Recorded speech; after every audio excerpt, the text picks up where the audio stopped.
base. Então, desse jeito, eu tive o mínimo possível ali de resíduo, né, de tecido. Então, foi um jeito de solucionar esse problema e também mostrar um pouco do que eu tinha aprendido em iniciação científica durante a faculdade, né. E outra coisa que apareceu também foram as roupas desmontáveis, que ela vem também pensando numa modelagem diferente. Então, são peças feitas de veludo e dublada, onde ela tem uma entretela dentro para poder ter um pouco mais de estrutura, né? E esse tecido, ele vem, eu já comprei assim, mas é um tecido que ele é plissado e é um veludo molhado. Só que como ele é um veludo de malha, né? O plissado dele ele não fica bem com as linhas bem definidas, bem certinhas, assim, paralelas. Ela vem meio que amassado, assim. Então ia dar um efeito muito do que eu queria. Então vem esse veludo junto com outro veludo e esse veludo que vem por trás, ele vem meio que abraçando o da frente e só é possível fazer esse acabamento à mão, né? E todas essas peças elas se desmontam, porque nenhuma peça está grudada na outra por costura, ela está grudada por botão de pressão. Então é possível você desmontar toda ela e você consegue ver a modelagem então da peça, né? Ela ali assim toda aberta e depois montar de novo.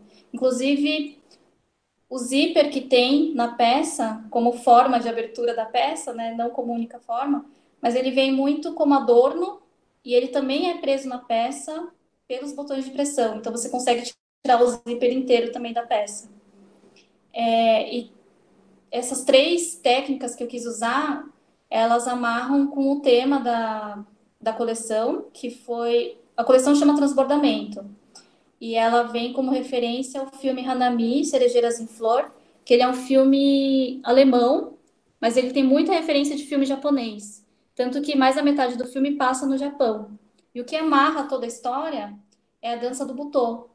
E a dança do Butô é essa dança da escuridão, é essa dança dos mortos. O filme fala muito sobre vida, sobre morte, sobre o jovem, sobre o velho. Então, a dança do Butô vem para amarrar isso e ele traz também muito essa questão do corpo, que o corpo, ele pode ser vivo e pode ser morto.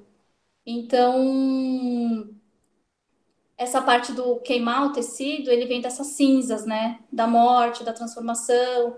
Até um dos primeiros passos de dança do Butô, ele chama cinza, que é como você se sente como cinza. Então, por isso que queimar o tecido foi foi muito importante e simbólico para falar dessa questão da morte na dança do Butô. E esse entrelaçamento de tecido e essas peças que se desmontam muito em relação como que essa dança do Butô ela acontece, né? Porque ela que alguns dançarinos falam é que essa dança é como se você tivesse 1000 dançarinos no mesmo corpo. Então é como se esses membros do corpo fossem se entrelaçando, fossem se descobrindo ali e fossem se movimentando de forma até meio que separada, mas no final tá tudo junto no mesmo corpo. Então tudo isso foi amarrando para essa dança do Butô. E como ele tem uma temática muito em torno da arte, né? De ser em relação ao cinema, do filme, ser em relação à dança, a dança do Butô, e ter as próprias peças são muito feitas manualmente, tem muito trabalho de tingimento manual, costura manual e tudo mais. Acabou que no final do ano passado eu mandei essa coleção para uma competição que está acontecendo lá na Espanha, que chama BAF, que é Bilbao International Arts and Fashion. E de 1.200 designers, eles escolheram 30 e eu estou entre os 30 e apresentando essa coleção que uma das únicas coisas que eles pediam é que a coleção tivesse uma relação com arte.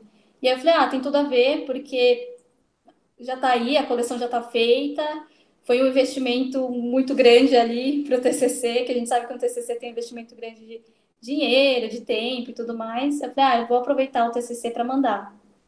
E aí casou muito bem, assim, com a proposta do edital deles. E dia 12 de novembro agora, ele fica em exposição lá em Bilbao e também tem o resultado final, né, de quem que vai ganhar isso. E agora eu tô migrando mais para arte têxtil, assim.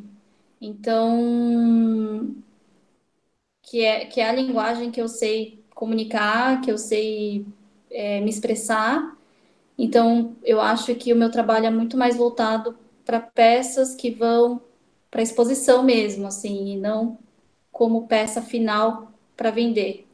Pode ser que lá na frente eu pense em alguma coisa para traduzir isso para algo comercial, mas eu sei que pensando, por exemplo, na coleção Transbordamento que eu fiz, é uma coleção para exposição, é uma coleção para foto, é uma coleção mais voltada para arte mesmo. Durante a pandemia, acho que mudou muito a forma que a gente estava vivendo, a forma que a gente estava pensando, acho que deu uma quebra muito grande.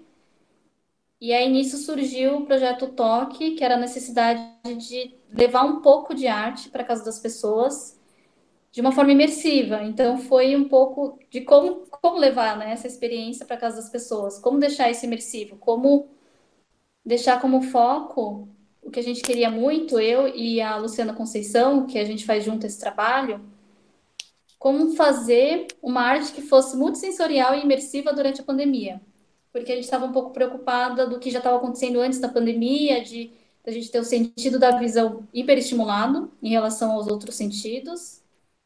E durante a pandemia, isso deu virou uma lupa, né? Assim, a gente fica muito mais com telas durante a pandemia, durante o isolamento social. Então veio dessa necessidade de levar a arte, então surgiu esse projeto Toque e a gente fez um vídeo arte contando o que seria esse projeto, que seria um projeto artístico, imersivo e tudo mais, onde ele foi validado num concurso que a gente participou do Cachola e a gente ficou em primeiro lugar. Então foi aí que a gente validou nossa ideia mesmo. A gente falou, não, acho que esse projeto tem que acontecer.